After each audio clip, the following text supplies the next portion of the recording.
Hello friends and welcome to only IAS. आज हम discussion करेंगे 9th और 10th मार्क्स के करंट अफेयर्स की, क्योंकि कल हम डिस्कस नहीं कर पाए तो आज हम दोनों को कवर करने की कोशिश करेंगे। साथ में करेंगे साइंस एंड टेक का भी रिवीजन। शुरू करते हैं। देखिए क्या क्या इंपॉर्टेंट जो आप कवर करेंगे, current affairs, PIB, science and tech और पॉलिटी। So let's begin. तो जो पहली एक इंपॉर्टेंट न्यूज़ है वो जो हम्बनटोटा पोर्ट है श्रीलंका ने वहाँ से अपनी इस कॉन्ट्रोवर्शियल डील से हाथ पीछे खींच लिए हैं। देखिए हम्बनटोटा पोर्ट बनने वाला था श्रीलंका के बिल्कुल एज पे। ये रही श्रीलंका की लोकेशन, यहाँ हम्बनटोटा पोर्ट है। इस लोकेशन में खास बात इसकी यहाँ थी कि इंडिया को हमेशा से इससे प्रॉब्लम रही है। एक तो उनके अपने पॉलिटिकल रीजंस थे, क्योंकि वहाँ के लोगों ने इसका विरोध किया था, पर जो इंडिया के पॉइंट ऑफ व्यू से बहुत ये शुरू से ही कह सकते हैं खतरनाक रहा था, आंखों में चुभ रहा था, क्योंकि इसकी वजह थी कि ये चाइनीज कंपनी द्वारा फंडेड था और चाइनीज डीप सी पोर्ट था।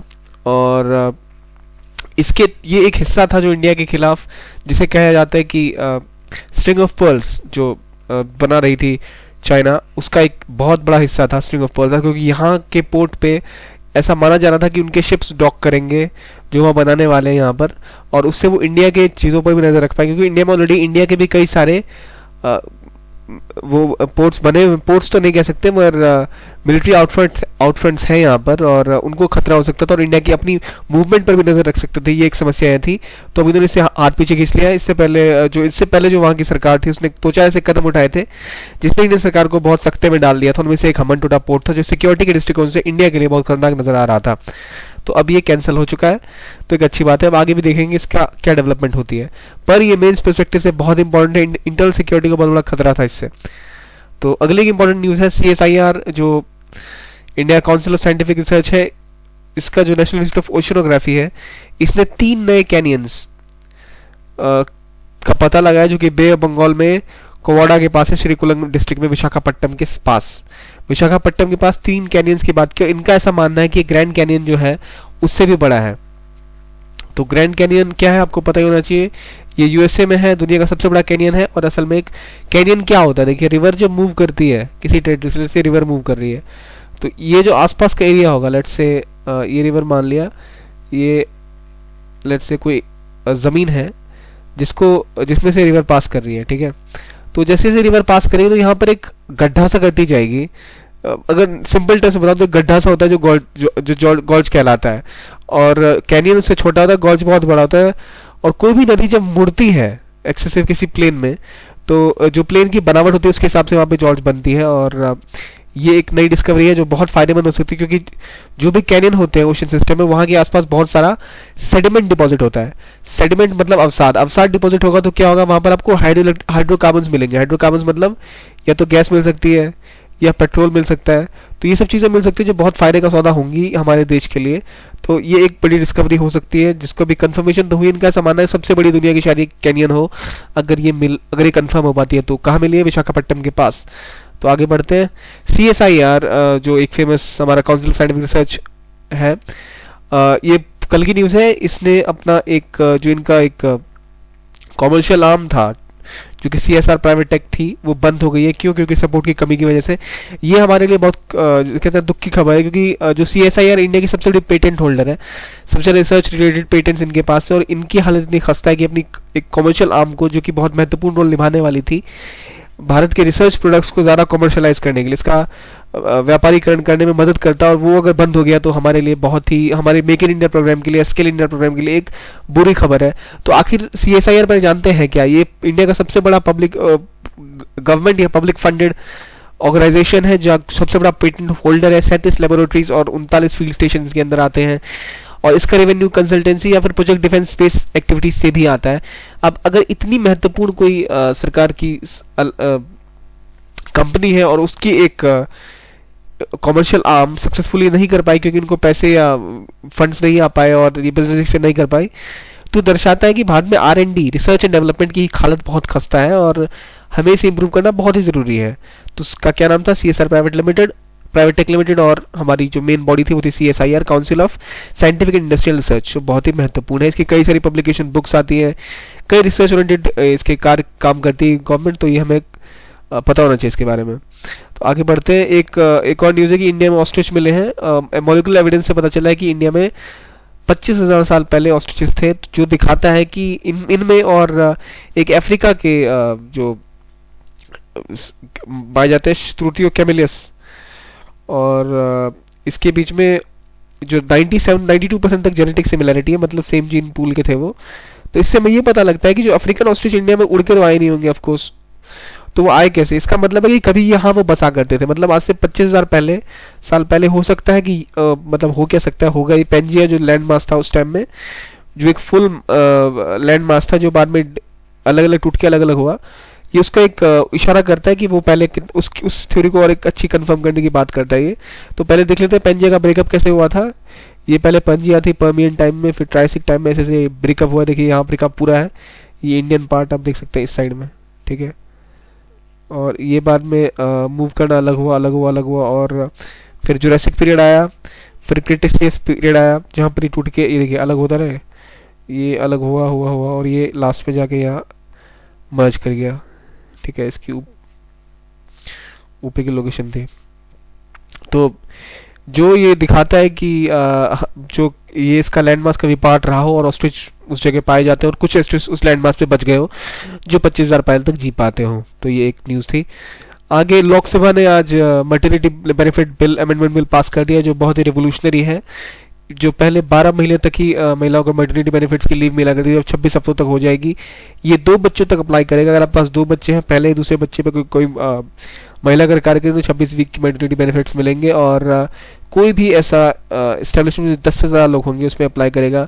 अगर वहाँ 50 से ज़्यादा है तो वहाँ पर एक क्रेच की फैसिलिटी होनी चाहिए जहाँ पे वो बच्चे को रखा जाए। क्रेच या तो कंपनी खुद खोले या साथ में किसी कंपनी के साथ जॉइंट वेंचर पे भी खोल के इसके दोनों कंपनी के फीमेल एम्प्लॉयज़ को वहाँ पर अपने बच्चे रखने का को काम के वक्त वहाँ रख सकते हैं। और उनको हर 4 विजिट क्रैच पे देने की अधिकार मिलना चाहिए, क्रैच में देने का। और उनको रेस्ट मिलना चाहिए प्रॉपर, और इंटरवल पहले बताना पड़ेगा साइन करते टाइम कि भाई आपको इतना इतना रेस्ट दिया जाएगा, डाइस का टाइम होगा। और यहाँ पे क्रैचेस फैसिलिटी है। तो ये एक बहुत बड़ा रेवोल्यूशनरी बिल है वुमेन एम्पावरमेंट। और वुमेन जो हमारे इकोनॉमिक सर्वे ने भी इस बार कहा था कि लगातार इंडिया की वुमेन की पार्टिसिपेशन लेबर मार्केट से घटती ही जा रही है। इसकी वजह क्या है? इसकी वजह यही थी कि आपकी फैसिलिटीज उस तरह नहीं थी कि महिलाएं काम कर सकें। पर अगर ऐसे कदम उठाए जाए तो निश्चित रूप में इससे महिलाओं की भागीदारी बढ़ती चली जाएगी, जो एक बहुत ही अच्छा कदम है। आगे बढ़ते इससे पहले शायद नॉर्वे और एक स्कैंडिनेवियन कंट्री ने ही इससे अच्छे बेटर रिफॉर्म्स किए थे। बाकी one of the top most maternity benefits है ये इंटरनेशनल लेवल पे। अभी देखिए एक नई पायलट स्कीम लॉन्च हुई है डेवलपमेंट ऑफ ऑर्नामेंटल फिशरीज के लिए। अब ऑर्नामेंटल फिशरीज जैसे नाम से क्लियर है, ऑर्नामेंट मतलब होते हैं गहने या जेवरात। तो ऑर्नामेंटल फिशरीज मतलब हो गया वो मछलियाँ जो आप सजाने के लिए रखते हैं या फिर उस तरह की जो ऑर्नामेंट या गहनों की सी प्रतीत होती है। तो ये किसके द्वारा लॉन्च किया गया? Animal husbandry, dairying and fishing के थ्रू, जो कि आती है एग्रीकल्चर मिनिस्ट्री के अंदर। तो इनके थ्रू लॉन्च किया गया। ये क्या करेगा? ये इनेबल करेगा एक ऐसा एनवायरनमेंट जिसके अंदर आप ऑर्नामेंटल फिशरीज को बढ़ावा दे पाए, ताकि लोगों का जो फिशरीज से जुड़े हुए लोग हैं या फिर जो और महिलाएं उस क्षेत्र की जो वहाँ मछलियाँ पकड़ी जाती हैं उनका अलग विकास हो पाए, केवल फिशरीज के लिए नहीं, कोई पार्ट टाइम काम कर ले किसी भी तरह से। होती क्या है? कलरफुल फिशेस है जिनको एक्वेरियम फिशेस भी कहा जाता है। देखिए एक्वेरियम आपने अक्सर देखा ही होगा, ऐसी मछलियाँ जो लोग एक्वेरियम में रखते हैं। तो इससे क्या होता है कि इसके लोग काफ़ी लोग शौकिया तौर पर रखते हैं और काफ़ी लोग सजावट के लिए भी यूज़ करते हैं। और लार्ज स्केल पे भी इसकी फिशिंग होती है, तो बहुत इंपॉर्टेंट होता है फिश इकोनॉमी के लिए। तो और इसके लगभग 10-15 प्रकार होते हैं, गोल्ड फिश ये सब आती है, आपने कहीं ना कहीं देखी होंगी। तो उसके लेकर ये पायलट स्कीम अभी लॉन्च हुई है जिसको बाद में एक्सटेंड किया जाएगा। एक ही न्यूज़ इंपॉर्टेंट है कि आईआईसी बेंगलोर टॉप 10 यूनिवर्सिटीज की लिस्ट में आ गई है, जो कि स्मॉल यूनिवर्सिटी कैटेगरी के अंदर ही आई है। इसकी रैंक थी 8th। तो ज़्यादा मतलब बहुत ही उत्साहित कर देने वाली खबर ऐसी लगा मार्केट में था ये पहली बार। हमें याद रखना चाहिए एक बेस्ट स्मॉल यूनिवर्सिटीज़ की कैटेगरी में आती है और इंडिया के टॉप 200 यूनिवर्सिटी में किसी का नाम ही नहीं होता। कभी कभी अक्सर 2 मैक्सिमम घुसती है, तो वो 1 या 2 होती है। तो हमें बहुत ज़्यादा ज़रूरत है एजुकेशन सेक्टर में इंप्रूवमेंट की। ओके, एक ये खबर है कि यूके मतलब उत्तराखंड, ना कि यूनाइटेड किंगडम। उत्तराखंड 2 नए टाइगर रिजर्व्स लाने वाली है, सेटअप करने वाली है अपने टाइगर रिजर्व्स को इंक्रीज करने के लिए। इसकी वजह 2 है, जो पहले ऑलरेडी वहाँ पे अभी 2 हैं, अब 2 और हो जाएंगे तो 4 हो जाएंगे। इंपॉर्टेंट न्यूज़ है ये। अभी वहाँ कौन कौन से हैं? एक तो राजाजी टाइगर रिजर्व और एक जिम कॉर्बेट, जो बहुत ही फेमस है दोनों। उसके बाद अब 2 और नए जुड़ने वाले हैं, तो उत्तराखंड में 4 हो जाएंगे। अभी इसको नोटिफाई किया नहीं, अब नोटिफाई किया है, अभी बनने में टाइम पास होगा, उसके बाद पता चलेगा। तो ये एक इम्पॉर्टेंट न्यूज़ थी। और एक माइग्रेशन ऑफ बर्ड्स जो थी रोपड़ वेटलैंड में, उसने काफ़ी गिरावट आई हुई है इसके अंदर। और वेटलैंड इंटरनेशनल जो एशिया की वाटर बर्ड सेंसस, इन्होंने ऐसा कहा है कि इन सब के साथ मिलकर सेंसस किया था और कहा कि इस बार सिर्फ 2300 2 ही बर्ड्स आई हैं पिछले साल के मुकाबले, जो दिखाता है वेटलैंड की कंडीशंस गिरती हुई। क्यों? ह्यूमन एनिमल कॉन्फ्लिक्ट की हम बात करते हैं बार बार जब भी ऐसे इश्यूज आते हैं, तो ह्यूमन वर्सेस एनिमल का केस यहाँ भी सामने आया है, और आप लगातार उनके ऊपर एनक्रोचमेंट करते जा रहे हैं ज़मीन पे, मतलब उनकी ज़मीन पर आप कब्जा करते जा रहे हैं, तो कहाँ जाएंगे, और वो जो वेटलैंड एरिया उससे सिकुड़ता जा रहा है, जो बहुत बुरी खबर है। याद रखिए, जब भी वेटलैंड आए, जब भी कोई नई स्पीसीज आए, आपको याद होना चाहिए कि वेटलैंड कहाँ है, कौन सा सर्टिफाइड है, रामसार साइट्स है या नहीं है। ऐसे क्वेश्चन अक्सर प्रीलिम्स में आते हैं। 16 में नहीं आए थे, पर ओवरऑल पिछले 15 या 14 में काफ़ी सारे क्वेश्चन आए थे इस तरह के, तो वो ध्यान रखिए। एक और न्यूज़ है, मालदीव ने डिनाई किया इस बात को कि वो अटॉल सऊदी अरबिया को बेच रही है। पिछले दिनों एक न्यूज़ आई थी कि मालदीव में अपना एक अटॉल, जो उसका द्वीप समूह है, वो सऊदी अरबिया को बेच रही है, पर अब इन्होंने कहा ऐसा नहीं बेच रहे, हम ये इन्वेस्टमेंट प्रोजेक्ट है, इस पर वो इन्वेस्ट करेंगे ताकि हाई एंड टूरिज्म और इकोनॉमी को एनहेंसमेंट मिलेगी, वो इंफ्रास्ट्रक्चर पे इन्वेस्ट करेंगे। तो इसमें जानने वाली बात है कि आखिर ऐसा क्यों था। पहले अपोजिशन ने इल्जाम लगाया था कि सऊदी अरबिया को बेच रहे हैं, अब इन्होंने इसको डिनाई किया, वो तो बात की बात है। पहले हम जानते हैं कि एटॉल है, होता क्या है।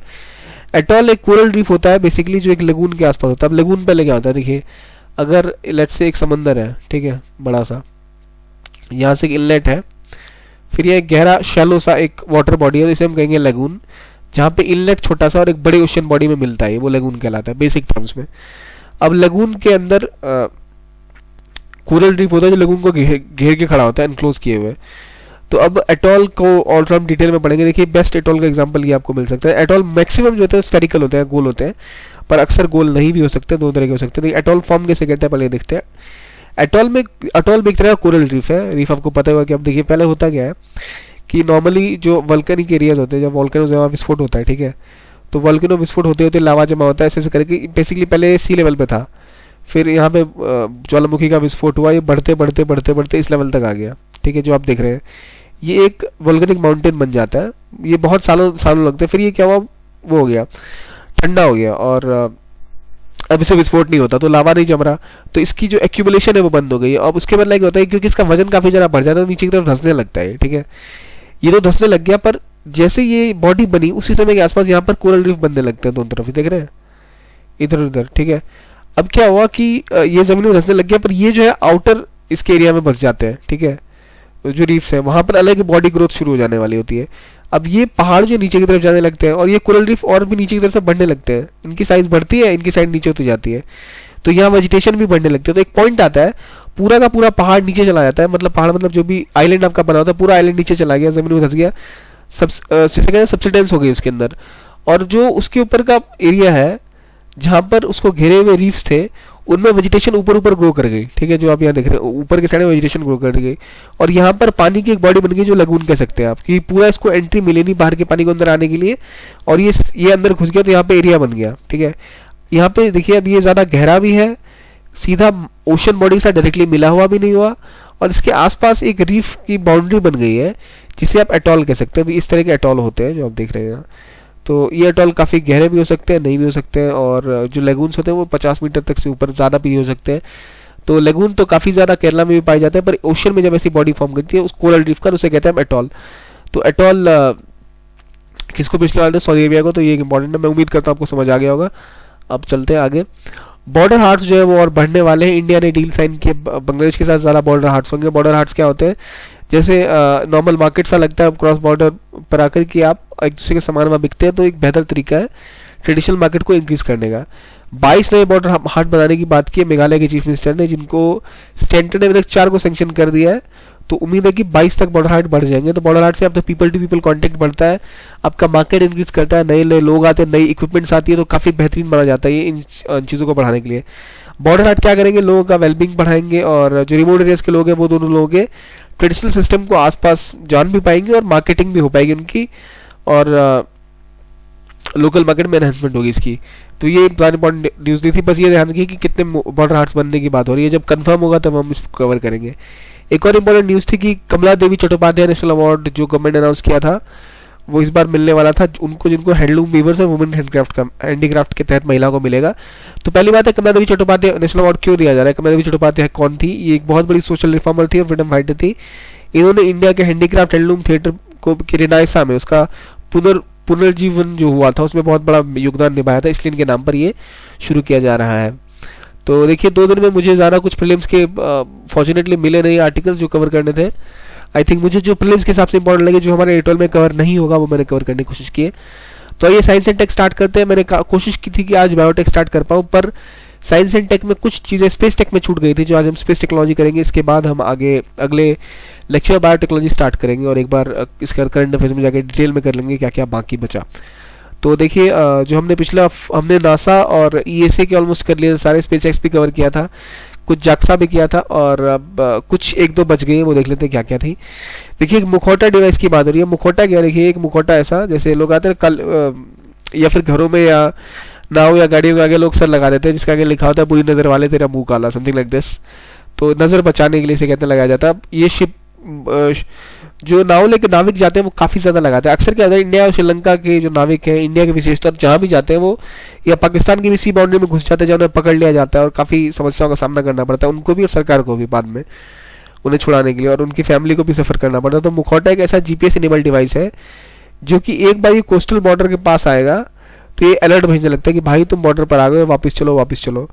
तो ये 1500 सेट फ्री चार्जेस को फिशरों को ट्रायल बेसिस पे बेचे गए हैं।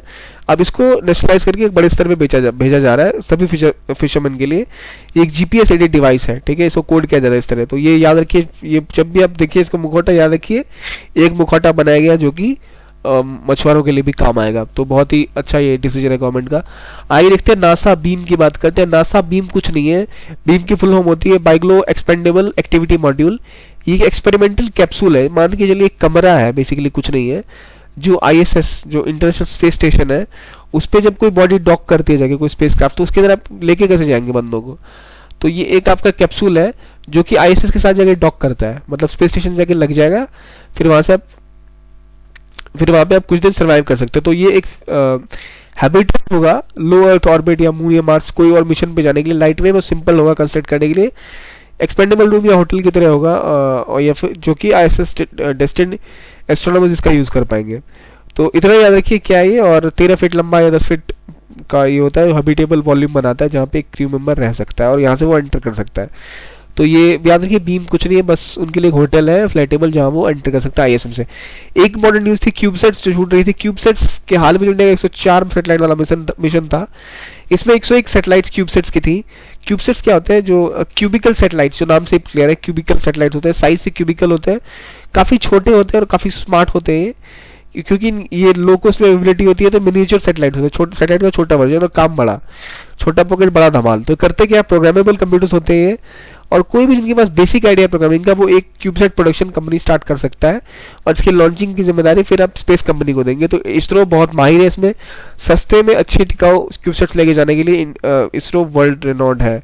और अब नासा भी इस पर काम बढ़ा रही है क्यूबसेट्स को लेकर, रिसर्च को लेकर, क्योंकि बेहतरीन तरीका है कम स्पेस में ज़्यादा यूज करने का, स्पेस का मतलब स्पेस में जगह है उसके लिए, और ज़्यादा रिसर्च कर रहा था कि इसकी एफिशिएंसी बढ़े, प्रोपल्शन आएगा, सैटेलाइट और सस्ते होते चले जाएंगे आने दिनों में। तो ये क्यूबसेट्स और इंडिया के मैक्सिमम जो मिशन अभी हाल में हुए उनमें क्यूबसेट सैटेलाइट क्योंकि बहुत छोटी थी, इसलिए उतने बड़े आप मिशन में क्यूबसेट भेज के ज़्यादा सैटेलाइट भेज सकते हैं। ये क्यूबसेट की एक देख सकते हैं, नॉर्मल क्यूबसेट ऐसा दिखता है। तो ये एक महत्वपूर्ण बात है। आगे बढ़ते हैं, हम बात करेंगे चाइना ने एक अपना मिशन भेजा जिसका नाम है क्वांटम सैटेलाइट मिकिस। यही है आपका क्वांटम सैटेलाइट। क्वांटम सैटेलाइट शायद हाँ चाइना और ऑस्ट्रिया की जॉइंट कोलैबोरेशन टाइप है, पर प्राइमरीली ऑस्ट्रिया चाइना का ही मिशन है। तो ये क्या है, एक interceptor missile type, interceptor satellite type है जो भेजती गया है कि ये एक अल्ट्रा सिक्योर क्वांटम कम्युनिकेशन का इस्तेमाल करती है, क्वांटम टेक्नोलॉजी का। इसके तहत क्या होता है, ये स्पेस टू ग्राउंड एक ऐसी कम्युनिकेशन का इस्तेमाल करेंगे जो कि अनट्रैकेबल, अनब्रेकेबल, उसको कोई ब्रेक नहीं कर पाएगा। मतलब इस पे आप घुस के जो हैक कर लेते हैं पॉसिबल ही नहीं है। तो ये करेगा क्या, ये ट्रांसमिट करेगा uncrackable key from the space to ground. Space पे एक सैटेलाइट है, एक ग्राउंड पर है, एक इधर मान लीजिए। तो यहाँ से जो भी डेटा आएगा वो बिल्कुल अनक्रैकेबल होगा। वो क्यों होगा, क्योंकि वो इसको फोटॉन्स के थ्रू भेजेंगे।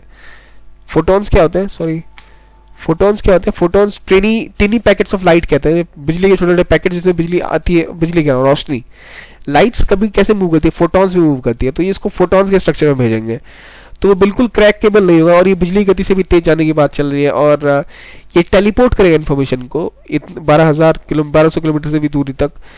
देखिए लाइट की स्पीड लिमिट होती है, और अक्सर लोग स्पीड से लाइट से तेज नहीं चल पाते।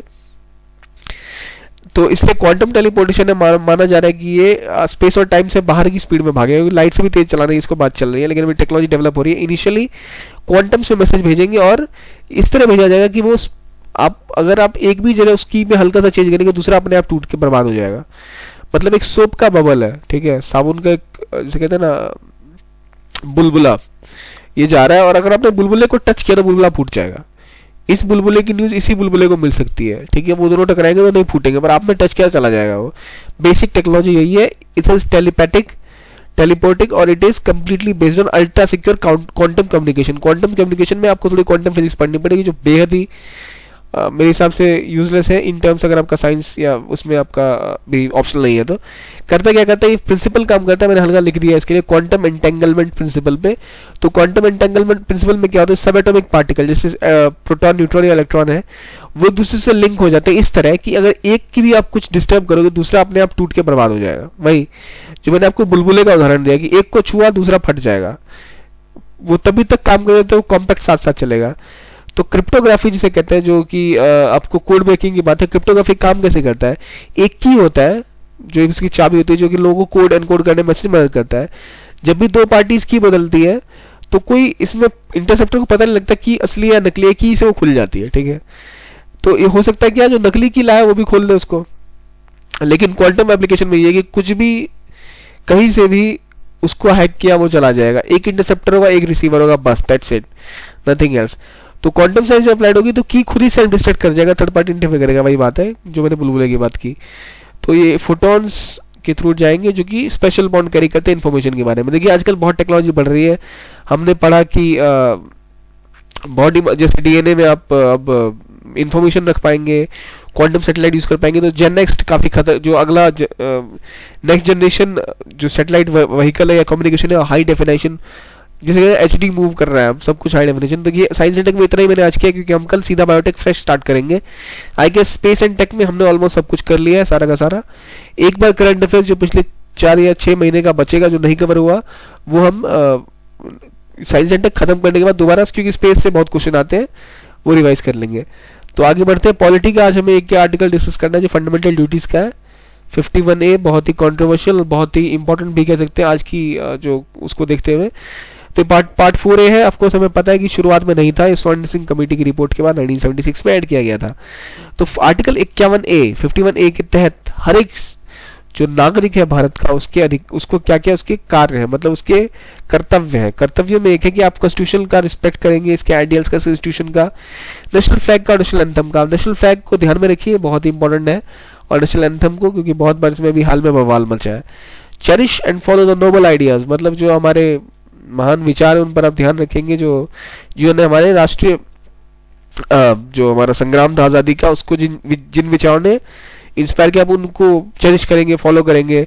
भारत की अखंडता, एकता और इंटीग्रिटी का ख्याल करेंगे, डिफेंड करेंगे कंट्री को, नेशनल सर्विस देंगे जब बुलाया जाए, harmony, spirit of common manhood लाएंगे दूसरे के खिलाफ, रिलीजियस लिंग्विस्टिक मतलब धार्मिक, भाषिक या फिर जो रीजनल या सेक्शनल डाइवर्सिटी, इसको इसके बीच में भाईचारा बनाए रखेंगे। और जो कि महिलाओं के प्रति जो डेरिगेटरी है, मतलब जो उनको ठेस पहुंचाता है उनके सम्मान को, उसको आप नहीं करेंगे। बेसिकली ये वो अच्छी बात है जो हम सबको पता हमें करनी चाहिए, पर बहुत से लोग नहीं करते। इन सबको इसमें डाल दिया है। रिच हेरिटेज हुआ, उसका सम्मान करना, नेशनल एनवायरमेंट, फॉरेस्ट, लेक, इन सब का ध्यान रखना, कंपैशन रखना, साइंटिफिक टेम्पर रखना, ह्यूमनिज्म रखना, स्पिरिट ऑफ इंक्वायरी रखना, मतलब हमेशा एक प्रश्न पूछने की जिज्ञासु अपने दिमाग को रखना, मानवता में विश्वास रखना, हिंसा का उपयोग ना करना, पब्लिक प्रॉपर्टी को बचा के रखना, और हर स्फेयर में कलेक्टिव एक्टिविटी की बात करना, एजुकेशन देना बच्चों को, और जो भी 6 से 14 साल के बच्चे हैं उन सबको एजुकेशन प्रोवाइड करना। ये 1986 अमेंडमेंट एक्ट 2002 से ऐड किया गया था। तो बेसिकली ये वो है जो आपके फंडामेंटल ड्यूटीज है। देखिए मेरे हिसाब से तो आदमी को याद करने की जरूरत ही नहीं पड़ेगी, ठीक है, क्योंकि आपसे कभी ये नहीं पूछेगा कि 51 ABCD में क्या था। अगर आप देख ले तो बेहतर है। सबसे पहले फ्लैग एंथम आता है, उसके बाद आइडियाज आते हैं, 3 नंबर पे इंटीग्रिटी आती है, 4 नंबर पे नेशनल सर्विस आती है जो इंडिया में नहीं है, कंस्क्रिप्शन 4 नंबर पे, 5 नंबर पे क्या आता है, हार्मनी, स्पिरिट आती है ब्रदरहुड वाली, 6 नंबर पे हेरिटेज आता है, 7 नंबर पे एनवायरमेंट आता है, 8 नंबर पे साइंटिफिक टेम्पर, 9 नंबर पे वायलेंस, 10 नंबर पे कलेक्टिव एक्टिविटी और 11 नंबर पे एजुकेशन जो कि उसमें जोड़ा था, ऐसे करके याद कर लीजिए, काफी है। आई डोंट थिंक पूरी आपको डिटेल टेक्स्ट याद होनी चाहिए, बट हाँ पता होना चाहिए, कुछ ऐसा ना पूछ दे कि भाई जो है ही नहीं आप लिख के आ जाओ, हाँ ये भी ड्यूटी है। तो इसमें बेसिक ये है कि कब ऐड हुआ 1976 में स्वर्ण सिंह कमेटी में। खास बात ये, जब इमरजेंसी लागू थी तब ये स्वर्ण सिंह कमेटी बैठी थी, तब इन्होंने डिटेल दी थी, और कॉन्स्टिट्यूशन मेकर्स नहीं चाहते थे कि कोई ऐसी ड्यूटी हो, तो ये बाद में ऐड की गई, पर किसी ने इसको हटाई नहीं, तो इसलिए है ये, ठीक है। और ये सिर्फ सिटीजन्स के लिए, जैसे फंडामेंटल राइट्स वगैरह कुछ ऐसे हैं जो दूसरे सिटीजन्स को भी अलाउड है, पर ये सिर्फ सिटीजन्स के लिए है। ये नॉन जस्टिसेबल है, मतलब आप कोर्ट में नहीं जा सकती सरकार इसको लेके, पर आप इसको लॉ के द्वारा एनफोर्सेबल बना सकते हैं। जैसे हमने देखा कि हाल में सरकार कोर्ट के डिसीजन के बाद राष्ट्रगान में आपको खड़ा होना मैंडेटरी है, और फ्लैग को सम्मान देना भी मैंडेटरी है, तो आप इसको एनफोर्सेबल लॉ के द्वारा बना सकते हैं। तो इसका क्रिटिसिज्म भी है कि भाई आपका ये कहा था, जब तक आपने आप सारे जो स्टेट की रिस्पॉन्सिबिलिटी है वो पूरी नहीं होती, तो कैसे वो कह सकती है कि भाई तुम अपनी ड्यूटी पूरी करो। एक कंट्रोवर्सी का इशू है, पर क्योंकि हमारे कुछ अधिकार, हमारे कुछ दायित्व कर्तव्य बनते हैं सरकार देश के प्रति, जिनका हमें निर्वहन करना ही चाहिए। अब देखिए नॉन जस्टिसेबल है, और ये मोस्टली सिविक और मॉरल इन नेचर है। मॉरल मतलब मौलिक है केवल, कि भाई जो कहते हैं ना कि ये करो वो करो, मॉरलिटी बेस्ड, कि भाई मधुर रखेंगे, रिच हेरिटेज बचाएंगे, नोबल आइडियाज, नेशनल एंथम बढ़ाएंगे। अब ये बात आप कैसे कह सकते हैं कि कोई किसी के विचार वैज्ञानिक ही होंगे और जिज्ञासु ही होगा वो, और हम वैसे विचार या आइडियाज रखेंगे जो आज़ादी के समय में थे। अब किसको पता है तब कौन से विचार थे, क्योंकि ये तो काफी ज्यादा चेंजेबल है, तो इसके बारे में काफी कंफ्यूजन है कि भैया आपने कैसे लिख दिया ये। पर इसका हमें पता चलता है, इसका जो रखने का कारण था वो क्या था, हमेशा एक अच्छा, और ये बात थी कि लोगों में बढ़िया चीजों को प्रोत्साहित किया जाए। तो इसका क्रिटिसिज्म भी है कुछ कि इनएग्जॉस्टिव है, सारे के सारे आपने नहीं लिखे, कैसे होगा, क्या होगा, क्या फंडामेंटल ड्यूटीज है, आपको वोटिंग करनी चाहिए कि नहीं, वोटिंग की ड्यूटीज है नहीं है, उसके बारे में नहीं है, टैक्स देना ड्यूटी है कि नहीं, इसके बारे में। खास बात टैक्स को लेके शायद स्वर्ण सिंह कमेटी में था कि टैक्स डालो, पर उन्होंने हटा दिया था।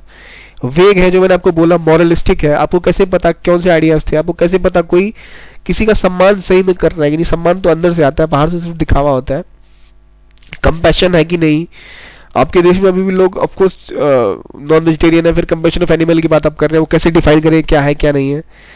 तो ये मॉरल कोड ऑफ कंडक्ट की तरह हो जाता है, ना कि एनफोर्सेबल, और एक ऐसी चीज़ है जो सरकार एनफोर्स कर सकती है, इसका इस्तेमाल गलत तरीके से भी हो सकता है। यही बेसिक था फंडामेंटल ड्यूटीज़ का हमारा मुद्दा आज का, और इसमें कुछ ज़्यादा है नहीं। तो आई होप आप लक्ष्मीकांत से पढ़कर इसको रिवाइज कर सकते हैं। बेसिकली यही 10 ड्यूटीज़ है, शॉर्टकट में निपटाए, कहानी खत्म करें, ज़्यादा इसमें है नहीं। तो थैंक यू। कल का डिस्कशन नहीं होने के लिए मैं आप सबसे माफ़ी चाहूँगा, और कल हम अपनी डिस्कशन जारी रखेंगे। देखने के लिए धन्यवाद, थैंक्स।